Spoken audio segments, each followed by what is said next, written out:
Okay, so I recently asked you guys what are some things that I can answer and tell you about game design to help illustrate the process to you, and Gamer Curtis asked this, and I have a lot of sympathy for this question. He said, what is the process like from concept to actual gameplay? Now, this is a variation of the question that I get asked the most by far, which is simply, how do you get started? How do you start designing your own game? So, I'm going to tell you about my process and some important things that I think people need to hear, and that sometimes get obfuscated by people going far too in depth or giving far too specific answers, when I think in reality the truth is simple.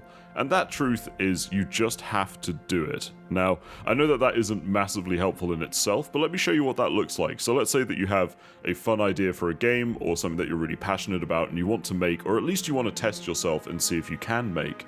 The most important thing to do is simply get started, and I'll show you what that looks like for the game that we're working on at the moment, Dice with Death. So, this is it. This is what I recommend everybody does. It's how I've started every single piece of major work that I've done since I first worked in the games industry 10 years ago now. I open Microsoft Word and I write what it's going to be. Now, the reason that I do that is it starts the process.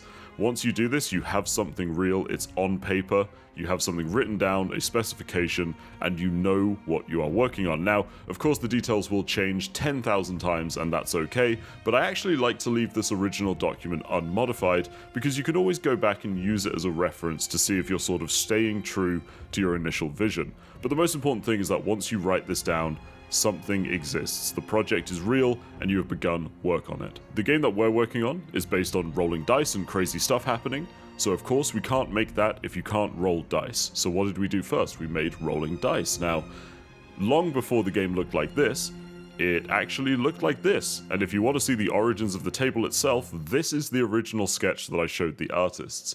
This is what I mean by saying that you don't often see the process or the failures that go into making something successful. So, yeah, I'm afraid the answer to how to start making a game is simply start making a game. Write something down, identify some core elements, and make them.